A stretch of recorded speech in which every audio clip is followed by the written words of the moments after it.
इस मंच पर उपस्थित आजसू के अध्यक्ष परमेश्वर महतो जी, आजसू के गुड्डू यादव जी, आजसू के विजय साहू जी और बड़ी के मंडल अध्यक्ष श्री भगवान केसरी जी, जिला परिषद के उपाध्यक्ष किशुन यादव जी, हमारे जिला परिषद के सदस्य प्रीति गुप्ता जी, गुरुदेव गुप्ता जी, रमेश ठाकुर जी और उपस्थित मंच का संचालन कर रहे हमारे छोटे भाई वीरेंद्र साहू जी, उपस्थित तमाम हमारे युवा साथियों, मैं सभी उपस्थित लोगों का अभिवादन करता हूं और नमन करता हूं अपने मातृशक्तियों का। जो मातृशक्ति, जो हमारी बहनें आज इस अवसर पर जब पूजा का समय है, पूजा में सब व्यस्त है, उसके बावजूद आपने समय दिया, आपने उपस्थिति को दर्ज कराया, इसके लिए मैं आपके प्रति बहुत आभार व्यक्त करता हूं और आपको बहुत बहुत धन्यवाद देता हूं। और नारी शक्ति के लिए मैं दो लाइन कहना चाहता हूं कि तुम दुर्गा हो, तुम दुर्गा हो, तुम काली हो और तुम सृष्टि का माली हो। आपके बिना, नारी के बिना इस प्रकृति की कल्पना नहीं की जा सकती और नारी आप शक्ति ही नहीं, आप प्रेरणा के स्रोत हैं। आज जब मैं इस आयोजन में नारी शक्ति के इस समूह को देखकर आज हम बहुत ही प्रेरित हुए हैं, हम सबों को बहुत प्रेरणा मिली है और मुझे पूरा विश्वास है कि आप जिस समर्पण के साथ, जिस सद्भावना के साथ आज उपस्थित हुए हैं, आने वाला दिन में बड़ी विधानसभा क्षेत्र में भारतीय जनता पार्टी का परचम फहरेगा, मुझे पूरा विश्वास है।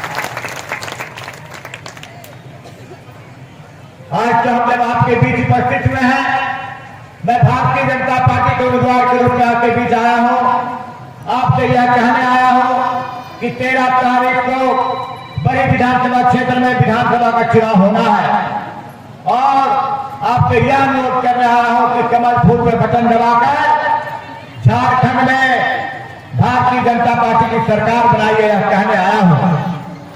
लेकिन इसके पहले मैं कुछ बात करना चाहता हूं, बात बताना चाहता हूं। 2019 में भी मैं भारतीय जनता पार्टी के उम्मीदवार के रूप में आपके बीच आया था।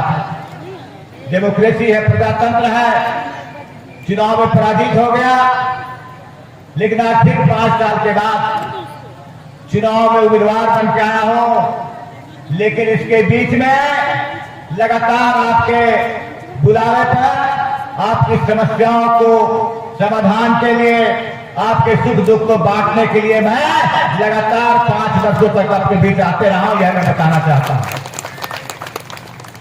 मैं यह कहना चाहता हूं कि 2019 में हेमंत सोरेन की सरकार बने कांग्रेस के समर्थन से और हेमंत सोरेन की सरकार जब सरकार में आए, की सरकार बने, तो हेमंत सोरेन ने चुनाव के पूर्व बहुत वादा किया था कि हम महिला दीदियों को सम्मान राशि देंगे, वादा किया था कि गरीब महिलाओं की बेटी की जब शादी होगी तो सोने का सिक्का देंगे, वादा किया था कि यहाँ के पढ़े लिखे बेरोजगार, पढ़े लिखे युवकों को सरकारी नौकरी, 5 लाख सरकारी नौकरी प्रत्येक माह देंगे। नौकरी नहीं देंगे तो रोजगार, बेरोजगारी भत्ता देंगे।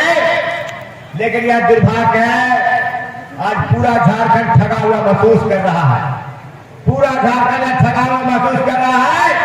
हेमंत सोरेन 4 बरस 8 महीना कुंभकर्ण के नींद में सोने के बाद उठा और सोचा कि जब हम वादा किए, आज कोई भी वादा पूरा नहीं किए, तो जल्दीबाजी में उन्होंने मैया योजना लागू किया। कुछ महिलाओं दीदी को 1000 रुपए का सम्मान राशि मिलना शुरू हुआ। हमको लगता है 2 महीना 1-2 महीना मिला होगा, लेकिन कुछ महिलाओं को मिला, सभी को नहीं मिला। कुछ महिलाओं को मिला, सभी को नहीं मिला। यदि हेमंत सोरेन की सरकार में ईमानदारी होती, उसके नियत में खोट नहीं होता, तो 2019 के जीतने के बाद प्रथम माह से ही सम्मान भत्ता देता, तो मैं मानता कि हेमंत सोरेन के मन में ईमानदारी है, लेकिन वह तो फिर झांसा देने के लिए, धोखा देने के लिए कार्यक्रम लाया है, धोखा देने के लिए कार्यक्रम लाया है। लेकिन दूसरी तरफ मैं यह बताना चाहता हूं कि छत्तीसगढ़ में चुनाव हो रहा था।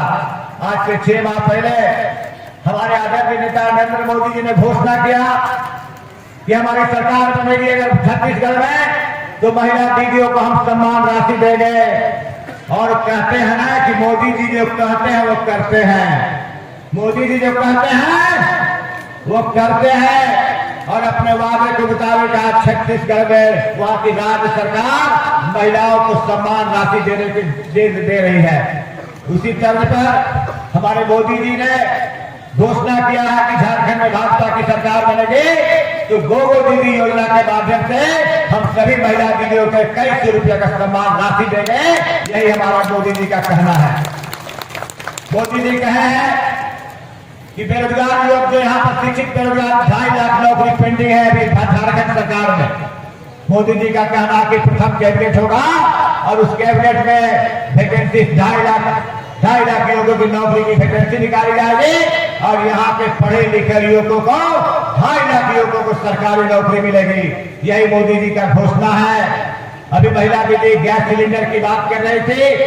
गैस सिलेंडर भी जो बाजार में 900 रुपया मिलता है, महिला दीदी गरीब महिला दीदी को 500 रुपया मिलेगा प्रत्येक माह और होली या दिवाली में मुफ्त में मिलेगा। तो मोदी जी का सपना है, मोदी जी का सोच है महिला सशक्तिकरण को, महिला को आगे बढ़ाने के लिए। बिना महिला शक्ति को बढ़ाए हुए समाज को आगे नहीं बढ़ाया जा सकता और देश को आगे नहीं बढ़ा सकता है। इसलिए मोदी जी का सपना है कि महिला शक्ति को मजबूत करें।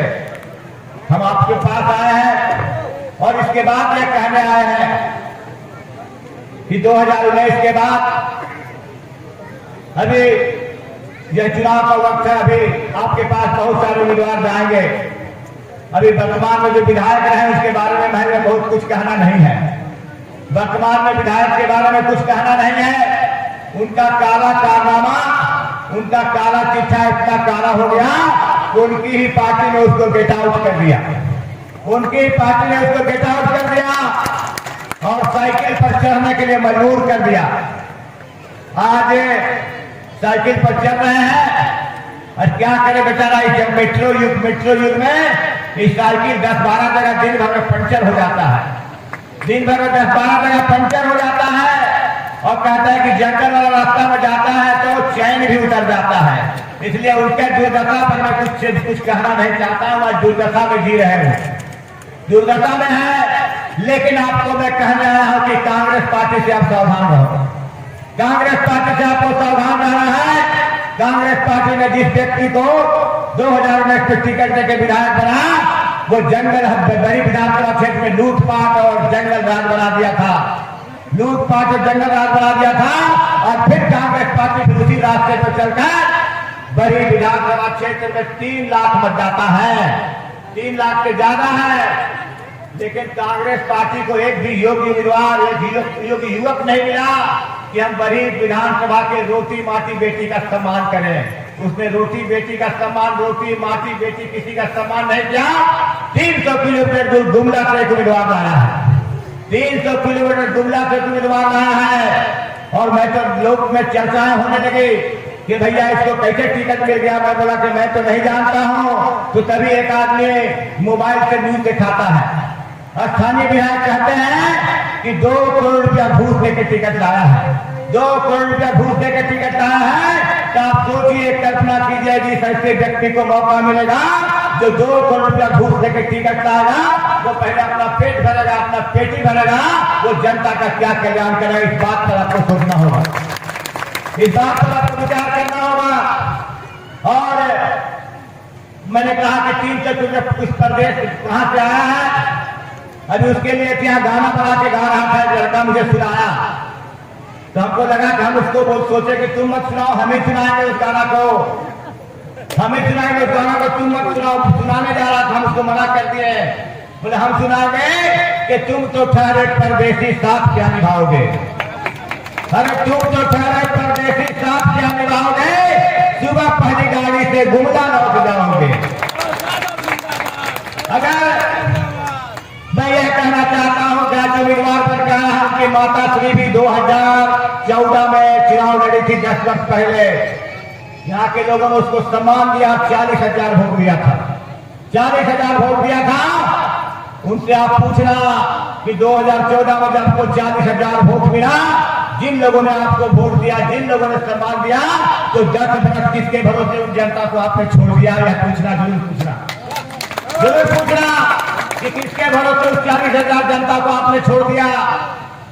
ये लोग जिसे पर्यटक होता है ना, टूरिस्ट ऐसा यहाँ आते हैं, बड़ी विधानसभा आते हैं और फोटो खिंचाते हैं, फेसबुक में चलाते हैं, 4 महीना 6 महीना पर एक दिन आते हैं, फोटो खिंचाते हैं, चले जाते हैं।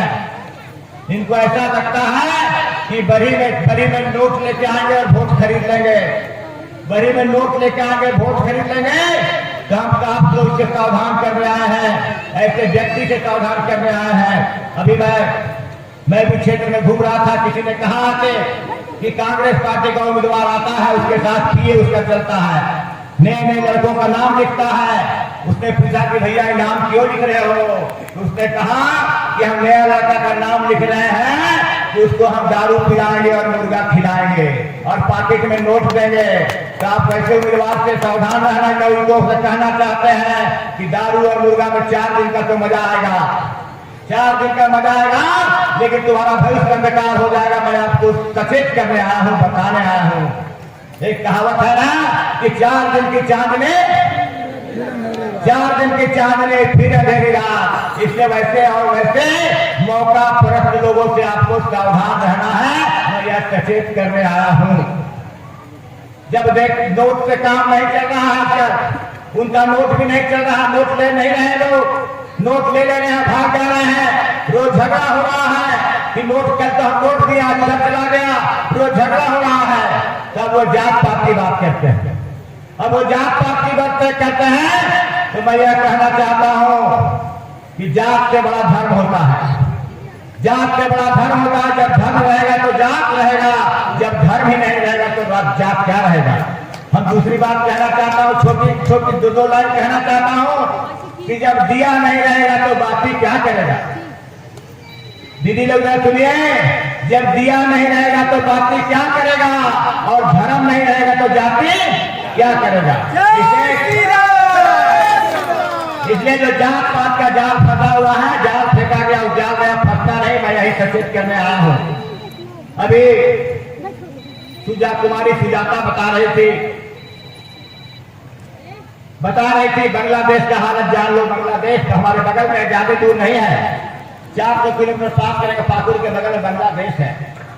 बांग्लादेश में क्या हुआ? पढ़े लिखे लोग पढ़े अखबार में, बांग्लादेश में शासन चौपट हो गया, खत्म हो गया। वहां हिंदू और मुसलमान का दंगा हो गया। वहां जितने हिंदू थे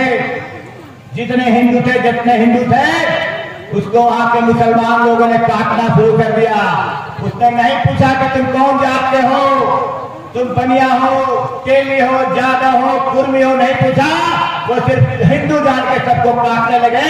तो ऐसी परिस्थिति झारखंड में भी आने नहीं देना। मैं यह कहने